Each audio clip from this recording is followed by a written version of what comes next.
The vampire king pulled her onto his lap in front of everyone. The entire hall froze. The grand hall of Silvercrest was everything the rumors promised, and worse.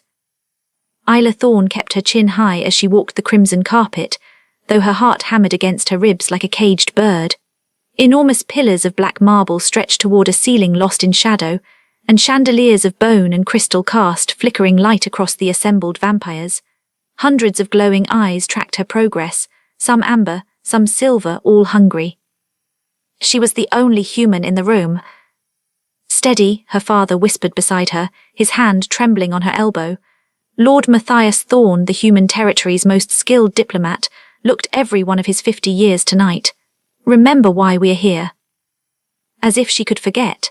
3 months ago, the fragile peace treaty between humans and vampires had shattered when someone murdered Lady Seraphine, a high-ranking vampire noble. The vampires blamed humans. Humans blamed vampires. Now they stood on the precipice of a war that would drench the continent in blood. The vampire king had summoned her father for negotiations. What no one expected was his demand that Isla accompany him.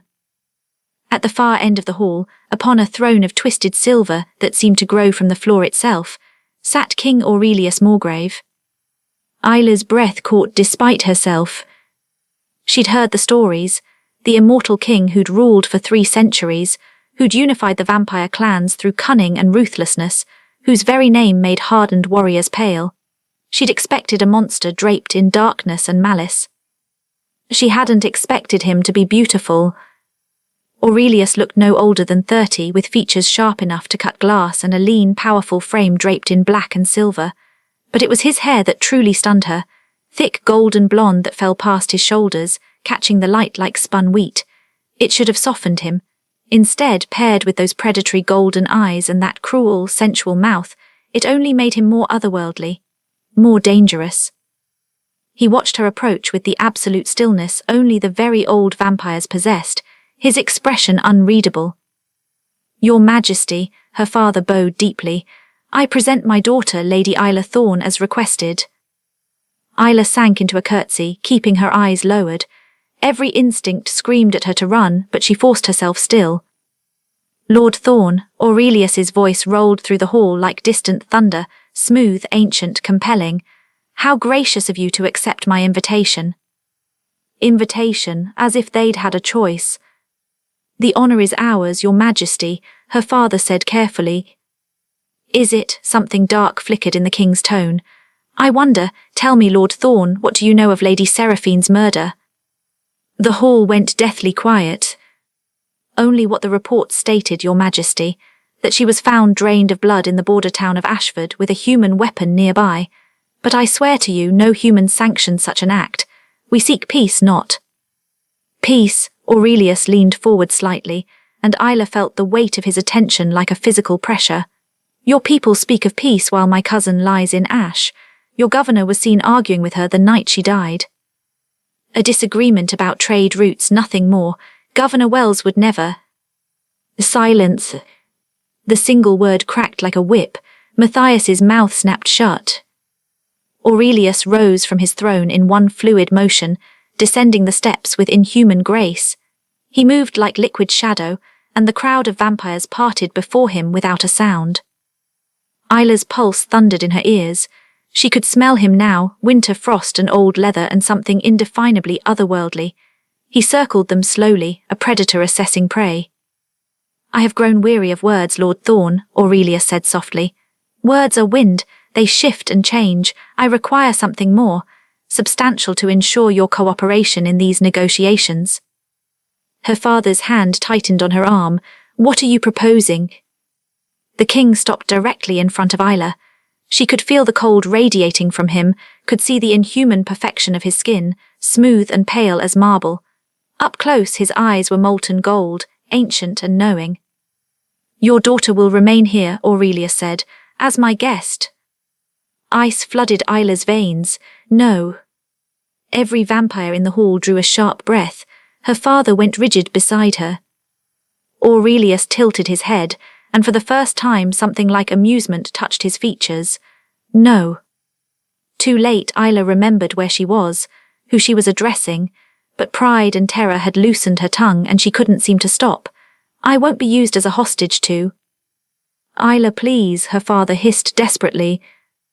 But the king raised one long-fingered hand, silencing him. Those golden eyes never left Isla's face. You won't be used as a hostage, he repeated, each word precisely enunciated. How interesting. Tell me, little dove, do you believe you have a choice in this matter? Everyone has a choice. Isla forced herself to meet his gaze, though it felt like staring into the sun, even kings. A ripple of shock ran through the assembled vampires. Someone behind her let out a low whistle. Aurelius went utterly still. The temperature in the hall seemed to drop 10 degrees. For a long moment nothing moved, nothing breathed. Then, impossibly, the corner of his mouth quirked upward. Spirit, he murmured almost to himself. I had wondered if the reports exaggerated. I see they did not. Before Isla could process that statement, he moved. Faster than her human eyes could track, he swept past her father and took her hand in his. His skin was cool against hers, his grip gentle but absolutely unbreakable. Come, Aurelius commanded, and started back toward his throne. Isla had no choice but to follow or be dragged. Your Majesty, what are you? She didn't get to finish. In one smooth motion, the Vampire King resumed his seat on the throne and pulled her down onto his lap. The entire hall froze. Isla's mind went blank with shock. She was suddenly, impossibly aware of everything, the hard muscle of his thighs beneath her, the cool arm wrapped around her waist, the whisper of his breath against her neck. Her skirts had tangled around them both, deep green silk against his black attire, intimate and damning. Your Majesty, her father's voice cracked with horror. But Aurelius ignored him, ignored everyone. His attention remained fixed on Isla, who sat rigid in his embrace, her face burning hot enough to light the entire hall. What are you doing? She whispered furiously. His lips, cold and perfect, brushed the shell of her ear as he spoke, too quiet for anyone else to hear. Establishing facts. What facts? Her heart was racing so fast she thought it might explode. That you are mine now, that anyone who harms you answers to me, that your fate is bound to mine until I decide otherwise. His arm tightened fractionally around her waist, and most importantly, he raised his voice then, addressing the hall while still holding her captive against him. Let it be known throughout Silvercrest and beyond, Lady Isla Thorne is under my personal protection. She will reside in the palace as my honoured guest. Anyone who threatens her, who speaks against her, who dares to touch a single hair on her head, his golden eyes flashed dangerously, will face me. The silence was absolute. Isla could feel hundreds of stares burning into her, shocked, envious, calculating. Her father looked like he might faint. Your Majesty, one of the vampire nobles finally ventured, a tall woman with silver hair and scarlet eyes, surely such an intimate arrangement is unprecedented. The girl is human. And I am king. Aurelius's voice dropped to something lethal. Do you question my judgment, Lady Corvina? The woman paled and immediately dropped into a bow. Never, Your Majesty. Excellent, then we are finished here. He stood in one fluid motion, bringing Isla with him, setting her on her feet but keeping one possessive hand on her lower back. Lord Thorne, you may return to your territories and inform your governor that negotiations will continue. I will send word when I require your presence again. Until then, your daughter remains with me. But Matthias stepped forward desperately. Do not test my patience tonight. The king's tone could have frozen blood. You came here requesting peace. I am offering you an alternative to war, or would you prefer I withdraw my protection and let the more militant members of my court have their way? As if on cue, several vampires in the crowd smiled, displaying elongated fangs. Matthias looked at Isla, his eyes anguished. She gave him the smallest nod. What choice did they have? If she refused, the king would likely slaughter them both and march on the human territories at dawn. At least this way, there was still hope for peace. Still hope her father could find evidence of who really killed Lady Seraphine. Still hope she might survive whatever game the Vampire King was playing. Very well, her father said, the words clearly costing him. I trust your Majesty will treat my daughter with respect. She will be treated as she deserves, Aurelius said, which wasn't quite an answer. The hand on Isla's back burned like cold fire, a brand claiming her before all assembled. She stood frozen, trapped in the most dangerous web she'd ever encountered, unable to run or fight or do anything but follow where this golden-haired king led. As her father was escorted from the hall, their eyes met one last time. Then he was gone and she was alone.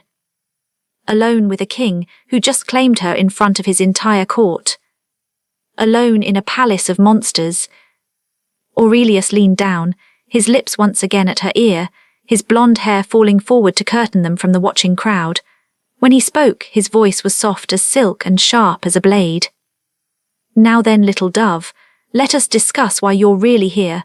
The king's private chambers were nothing like Isla expected. She'd imagined something dark and gothic, all skulls and blood-red velvet. Instead, she found herself in a vast suite of rooms decorated with surprising elegance, deep blues and silvers, floor-to-ceiling windows overlooking moonlit gardens, shelves lined with ancient books, and a grand piano in one corner. Human things, beautiful things. It made Aurelius somehow more terrifying, not less. He released her the moment the doors closed behind them, moving to a sideboard where crystal decanters caught the light. Isla stood frozen in the center of the room, her mind still reeling from the past hour. Drink, he poured amber liquid into 2 glasses without waiting for an answer. I don't. It's not blood if that's your concern. Whiskey, very old, very expensive and very human. He crossed to her and pressed a glass into her hand. You look as though you need it. She did, she drank, and the burn down her throat was almost welcome, something real and grounding. When she lowered the glass, she found him watching her with those unsettling golden eyes. Now that they were alone, she could truly look at him. The blonde hair that made him unique among his kind was pulled back loosely, revealing the razor-sharp lines of his face. He'd removed his formal coat, standing before her in just a black shirt and fitted trousers that did nothing to hide the predatory grace of his form. He looked young, he moved like something ancient. Why am I here? Isla demanded, finding her voice. And don't say protection, you don't care about one human girl. Don't I? He moved to the windows, gazing out at the night. Tell me, Lady Isla, what do you know about the night Seraphine died? The question caught her off guard. Nothing. I was in the capital, preparing for the winter solstice celebrations. You were in the capital, he agreed. Yet somehow, your handkerchief was found clutched in my cousin's hand when they discovered her body. The room tilted. What? Aurelius turned to face her. Embroidered with your family crest, soaked in her blood, rather damning evidence, wouldn't you say? Horror and confusion warred in Isla's chest. That's impossible. I never met Lady Seraphine. I've never even been to Ashford. I know. She blinked. You know. Your father is many things, but he's no fool. He would never sanction something so obvious, so easily traced back to your family. And you, his gaze raked over her, assessing, you have too much fire to play the docile assassin. Then why bring me here? Why that display in the hall? Aurelius's smile was sharp as glass. Because someone is trying very hard to start a war between our people. Someone who knew enough to steal your handkerchief and plant it at the scene. Someone who wants me to believe the Thorns are responsible. Understanding dawned slowly. You're using me as bait. I'm using you as a very visible piece on a very complicated board. He moved closer, and Isla had to fight not to retreat. Whoever orchestrated Seraphine's death did so to manipulate me into attacking the human territories. They clearly have access to both courts. By keeping you here, under my protection and my scrutiny, I accomplish several things. He began to circle her again, that predatory grace making her skin prickle. First, I prevent the real killer from eliminating you to complete their frame. Second, I signal to my court that I'm not a mindless beast to be manipulated into war. Third, he paused behind her, his voice dropping, I send a very clear message that I take a personal interest in this case, that I will discover the truth, no matter how deep I must dig. And fourth, Isla couldn't stop herself from asking. She felt rather than saw his smile. Fourth, I get to see what you're made of, whether the reports about Matthias Thorne's brilliant, stubborn, fearless daughter are accurate. What reports? He moved back into her line of sight, and there was something almost playful in his ancient eyes now. Did you think I summoned you on a whim? I've had people watching you for months, Isla Thorne. Every charity you organized for war orphans. Every time you argued with the governor about fair treatment for mixed-blood families. Every treaty you helped your father draft, pushing for equality between our kinds. The use of her given name sent an unexpected shiver down her spine. You're an idealist in a world that devours idealists, Aurelius continued softly. You actually believe humans and vampires can coexist peacefully. It's refreshingly naive. Anger sparked in her chest. It's not naive, it's necessary. This war benefits no one except those who profit from death and suffering. Spoken like someone who's never seen true war. My mother died in the border raids 15 years ago. The words came out harder than she intended. I've seen enough. Something flickered across his perfect features, surprise, perhaps, or reassessment. He was quiet for a long moment. I'm sorry, he said finally, and it sounded genuine. I lost someone in those raids as well, my brother Marcus. Isla stared at him. She'd never heard of the king having a brother. He believed in coexistence too, Aurelius continued, his gaze distant. Thought he could broker peace through understanding and compromise. The human raiders didn't care about his ideals when they drove a stake through his heart and left him to burn in the dawn sun. The pain in his voice was centuries old but still raw. Isla found herself softening despite everything. I'm sorry, she whispered. His eyes snapped back to her, sharp again.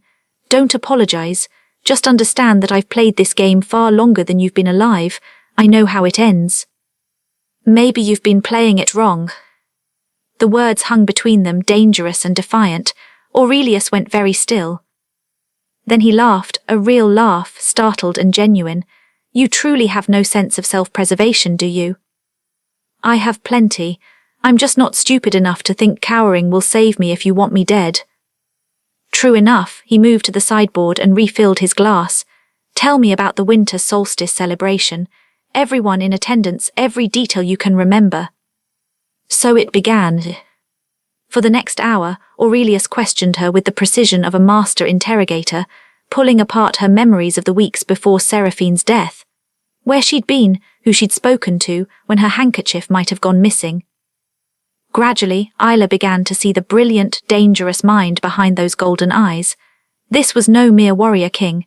This was a strategist who thought in decades and centuries, who saw patterns invisible to mortals. The harvest gala, she said suddenly. I remember now. I had the handkerchief that night because I'd embroidered it myself, wanted to show Lady Pemberton, but I got red wine on it, felt embarrassed. I left it in the retiring room to deal with later. Who else was there? Dozens of people. It was the social event of the season. Both humans and vampires attended. I need names, all of them. They worked until deep in the night, Aurelius recording everything in a leather journal with handwriting that looked more like art than words. Somewhere in the process, Isla found herself sitting across from him at a small table, the interrogation becoming almost a collaboration. You said Seraphine argued with Governor Wells, she ventured during a lull. What were they really fighting about? Aurelius's jaw tightened. Seraphine discovered irregularities in the trade records, weapons being smuggled across the border, their destinations hidden. Weapons to start a war. Precisely, she was investigating when she was killed. He looked up at her, which means whoever is behind this has significant resources and no qualms about murdering anyone who gets close to the truth. Including me. Including you, his gaze held hers. Which is why you will not leave this palace without my explicit permission, will not eat or drink anything I haven't personally approved, and will not trust anyone. Is that clear? The command should have rankled. Instead, the protective edge in his voice sent warmth through her chest. What about you? She asked. Should I trust you? Aurelius smiled, and this time it reached his eyes, making him look almost human. Almost. Absolutely not. I'm the most dangerous thing in this palace. Then why do I feel safer with you than I did in that hall full of your nobles? The smile faded into something more intense. He leaned forward slightly, and Isla became acutely aware of how small the table was between them, how his knee nearly brushed hers. Because you have good instincts, he said quietly, and your instincts recognize what I've already decided, that you are under my protection, that anyone who wants to harm you will have to go through me first. Why, the question escaped as barely a whisper. Why protect me? You said it yourself, I'm bait, a piece on the board. You're also brilliant, brave, and possibly the key to preventing a war that would destroy both our peoples. His hand moved across the table, fingers stopping just short of touching hers. And perhaps, his golden eyes met hers, and for the first time she saw uncertainty there, vulnerability from a creature who'd lived 3 centuries. Perhaps I'm weary of being surrounded by those who fear or want to use me, he said. Perhaps it's refreshing to face someone who argues with me, challenges me, looks at me like I'm not a monster. You pulled me onto your lap in front of your entire court, Isla pointed out, though her heart was racing. That was rather monstrous. That was strategic, and necessary to ensure no one would dare touch you without facing my wrath. His fingers finally closed over hers, cool and gentle. But I apologize if it frightened or offended you. That wasn't my intent.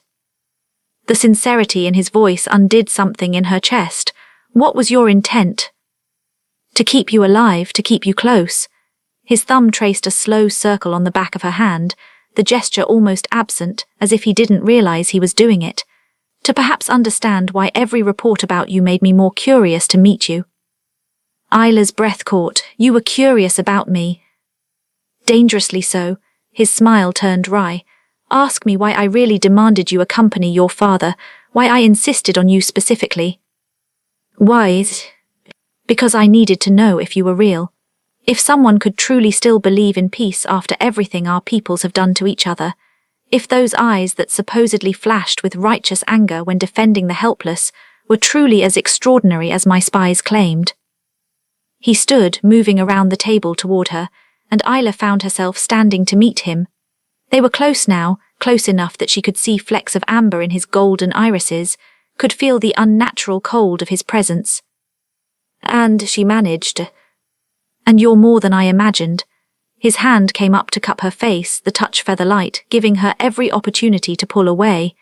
You're dangerous, Isla Thorne, dangerous to my carefully constructed cynicism, dangerous to my certainty that trust is foolishness.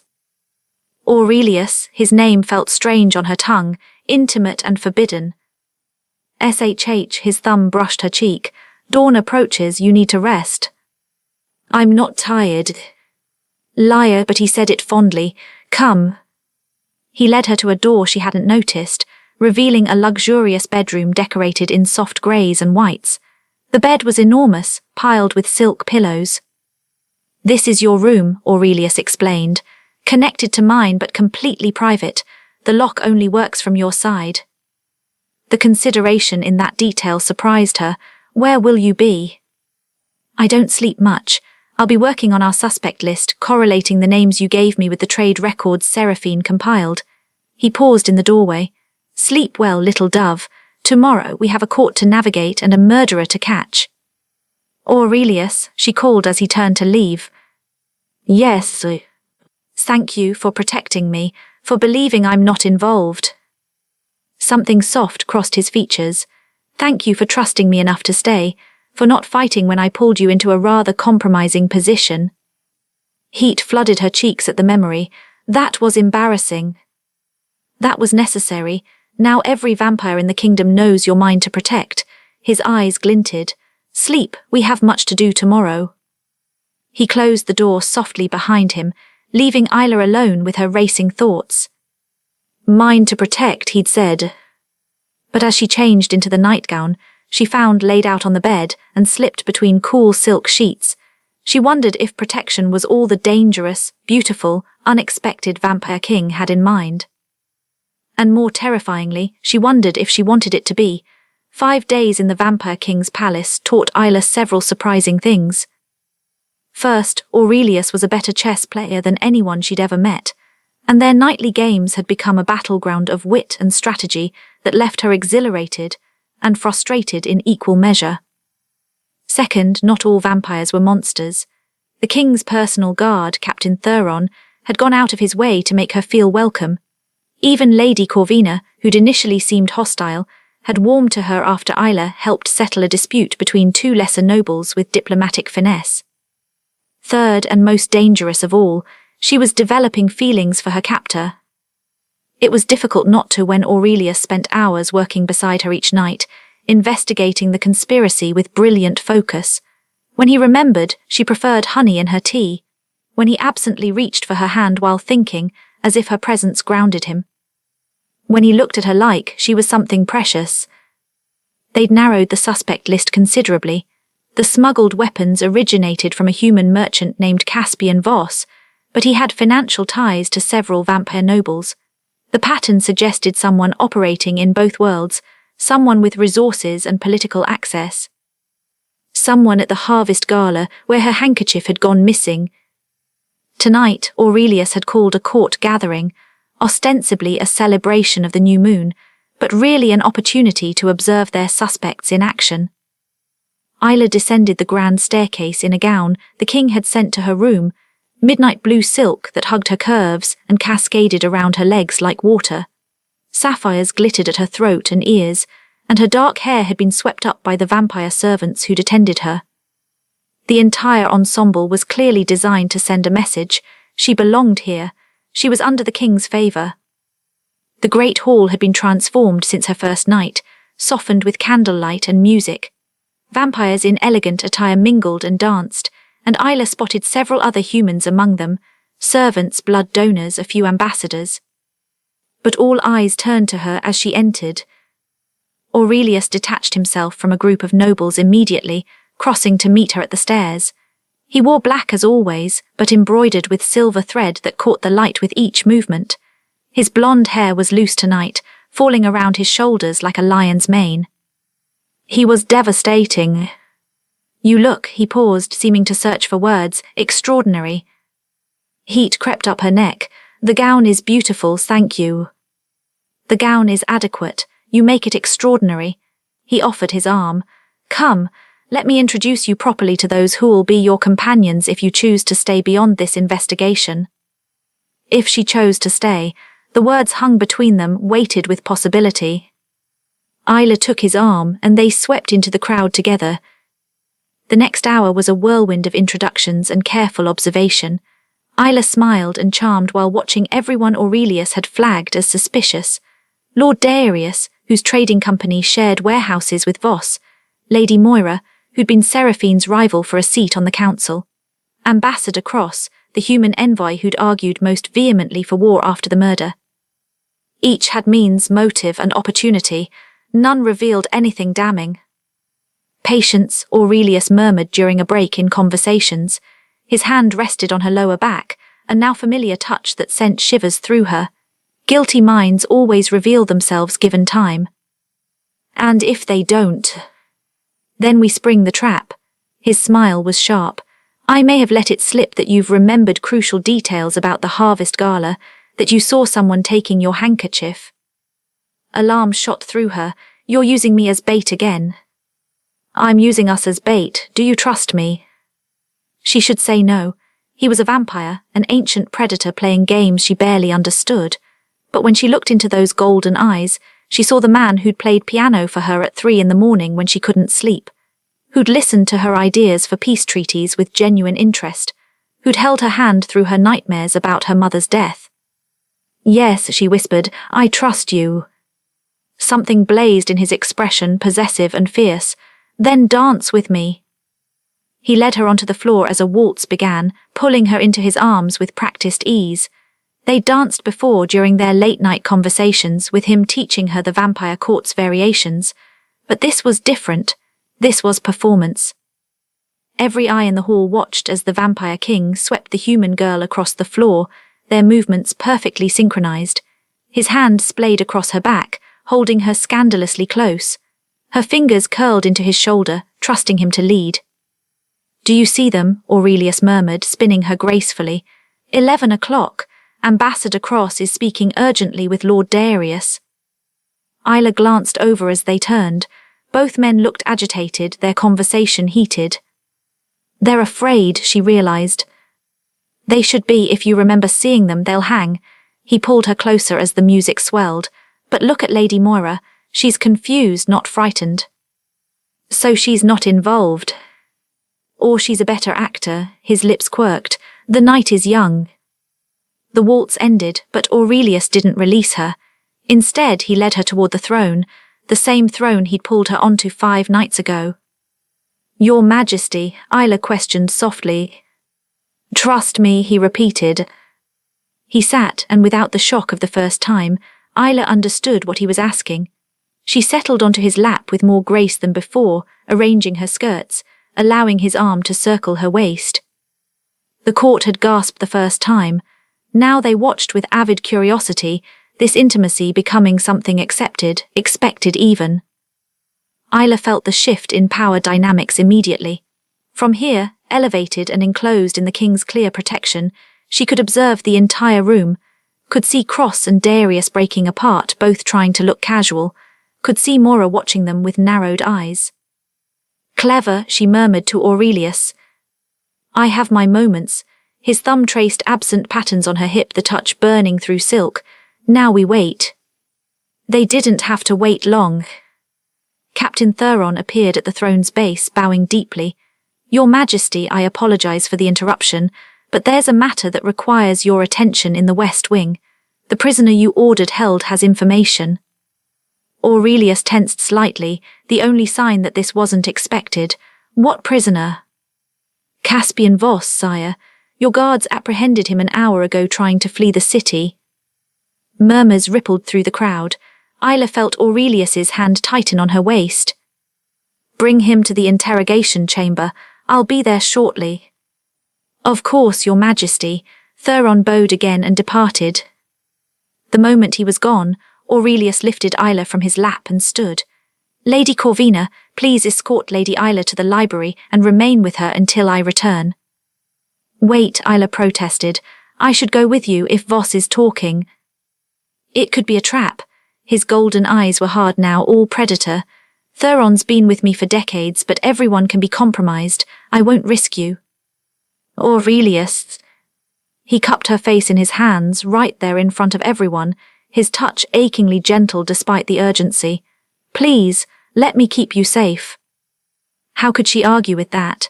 She nodded, and he kissed her forehead before sweeping from the hall, several guards in his wake. Lady Corvina appeared at Isla's elbow, elegant and efficient. Come, dear. The library is well protected and we can watch the gardens from there, quite lovely under the new moon. They left the ball together, Isla's mind racing. Something felt wrong.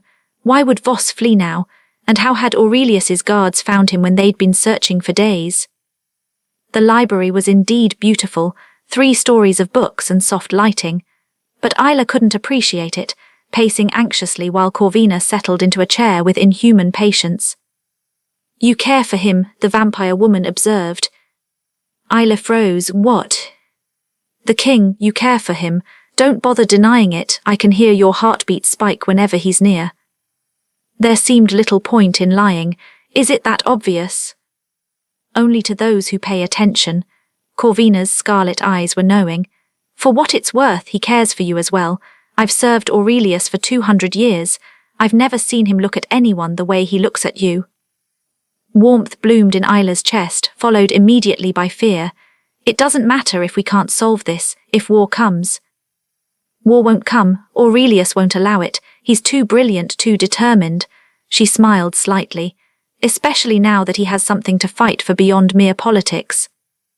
Before Isla could respond, the library door burst open. Ambassador Cross stood there, his face flushed, very human fear in his eyes. Lady Isla, thank God, you need to come with me now.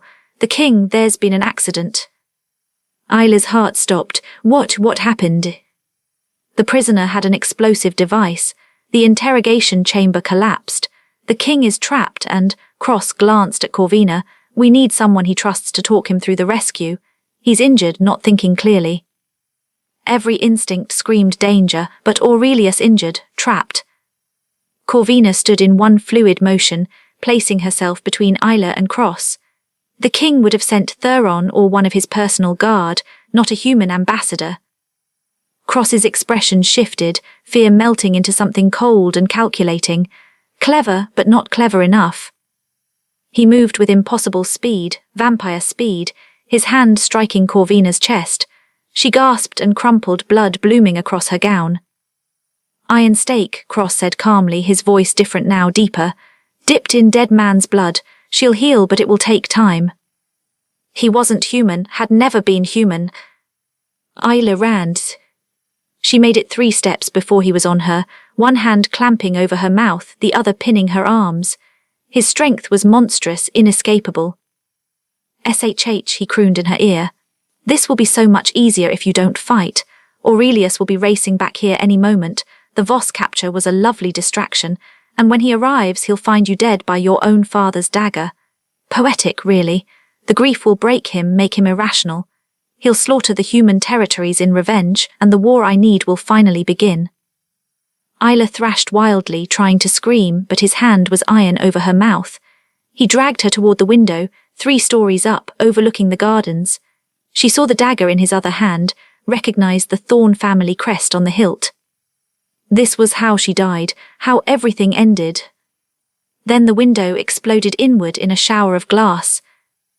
Aurelius landed in a crouch, his eyes burning gold fire, fangs fully extended, blonde hair wild around his face. He looked utterly inhuman, utterly terrifying, utterly magnificent. Release her, he said, his voice resonating with power that made the walls shake, or I will show you exactly why they call me the Reaper King. Cross laughed, pressing the dagger to Isla's throat. One more step and I open her throat. Even you can't move fast enough to stop that. No, Aurelius agreed, his eyes never leaving Isla's. In them she saw fury and fear and something that looked desperately like love. But she can. Understanding flashed between them in that instant, all their hours of training, of him teaching her vampire weaknesses, of preparing her for exactly this. Isla slammed her head backward into Cross's face, while simultaneously dropping her full weight downward. His grip loosened for a fraction of a second. It was enough. Aurelius moved like lightning, wrenching Isla away and throwing her behind him in one motion while his other hand closed around Cross's throat. They went down together, a tangle of supernatural violence, moving too fast for Isla's human eyes to track. Who sent you? Aurelius snarled, slamming Cross into the floor hard enough to crack marble. Who's behind the weapons smuggling? Cross just laughed, even with the king's hand crushing his windpipe. You think I'm the only one? We're everywhere, in your court in the human territories. You can't stop what's coming. His words cut off with a sickening crack as Aurelius broke his neck. The body went limp. For a long moment the king didn't move, breathing hard, his hand still wrapped around the dead vampire's throat. Then he dropped the corpse and spun toward Isla. Are you hurt? His hands ran over her frantically, checking for injuries. Did he cut you? Isla, answer me. I'm fine, she managed, though she was shaking. Aurelius, I'm fine, you got here in time. Barely. He pulled her against his chest, his arms like steel bands around her. I knew something was wrong the moment Theron delivered that message. He would never interrupt a court function for anything less than an emergency. I came back immediately, but if I'd been even seconds slower. His voice broke, and Isla realized the ancient, powerful vampire king was trembling. But you weren't, she said softly, pulling back to frame his face with her hands. You saved me. I nearly lost you. His forehead dropped to rest against hers. I've lived 3 centuries, survived countless battles and betrayals, and nothing has ever terrified me like seeing him hold that blade to your throat. Aurelius. I love you, the words tumbled out desperately. I know it's too soon, I know you're human and I'm a monster, and there are 1,000 reasons this is impossible, but I don't care. I love you, Isla Thorn, and the thought of existing in a world without you is unbearable. Isla's breath caught. Around them she could hear guards arriving, could hear Corvina groaning as she began to heal, could hear the chaos of the alarm spreading through the palace. But all she could see was golden eyes staring into hers, ancient and vulnerable and desperately hopeful. You're not a monster, she whispered. You're brilliant and protective, and you play piano at 3 a.m. when I can't sleep. You're teaching me chess and investigating a conspiracy to save both our peoples, and you look at me like I'm the most precious thing in your world. You are, his thumb brushed her cheek. You're everything. Then you should know, she smiled through sudden tears. I love you too, my dangerous, impossible, beautiful vampire king. His kiss was soft despite the fangs, reverent despite the violence still crackling in the air around them. He kissed her like she was salvation and damnation, like she was the first sunrise after an endless night. When they finally broke apart, guards surrounded them and Theron was helping Corvina to her feet, and reality came crashing back. Cross wasn't working alone, Aurelia said, his military mind already working even as he kept Isla tucked against his side. He mentioned others. Theron locked down the palace. No one enters or leaves until we've identified every conspirator. At once, Your Majesty.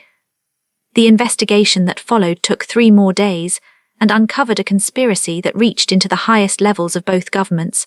Lord Darius had been feeding information to Cross. Governor Wells had been accepting bribes to look the other way. Even several of Aurelius's own council members had been involved, their goal to start a profitable war. They'd all underestimated the king's determination and his new motivation to protect the woman he loved. When Isla's father arrived for the peace treaty signing 2 weeks later, he found his daughter alive, safe, and utterly transformed. She stood beside the vampire king's throne, not as a hostage or political pawn, but as his acknowledged partner. The treaty they'd written together was revolutionary: trade agreements, mixed courts, protections for both species, and provisions for dealing with extremists on either side. You're staying, Matthias said quietly during a private moment with his daughter. It wasn't a question.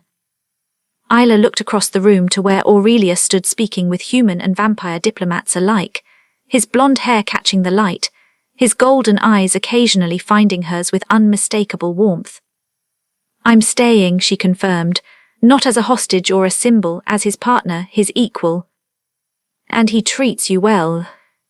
He treats me like I hung the moon, she smiled, and I'm helping him change the kingdom, making it better. It's what Mother would have wanted, both of us building bridges instead of walls. Her father pulled her into a tight embrace. She would be so proud of you, I'm so proud of you. That night, after the diplomats had departed and the palace had quieted, Isla found Aurelius in their private chambers, their chambers now, no longer separated by even a door. He stood at the window, looking out over his kingdom, still and thoughtful. Regretting pulling a strange human girl onto your lap in front of your entire court, Isla teased, wrapping her arms around him from behind. She felt him smile. Best impulse decision I've ever made. He turned in her embrace, pulling her close. I have something for you. He produced a small box and Isla's breath caught. Inside was a ring, silver and sapphire, delicate and beautiful. It's not a proposal, Aurelia said quickly. Not yet. You're still young by human standards and we have time, but I wanted you to have this.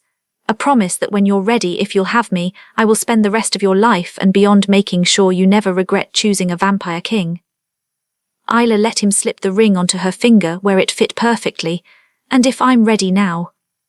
His eyes widened. Isla. I'm not a stupid 23-year-old girl who doesn't understand what she's choosing. I'm a woman who's found her equal, her partner, her home. She reached up to thread her fingers through his blonde hair. Ask me properly.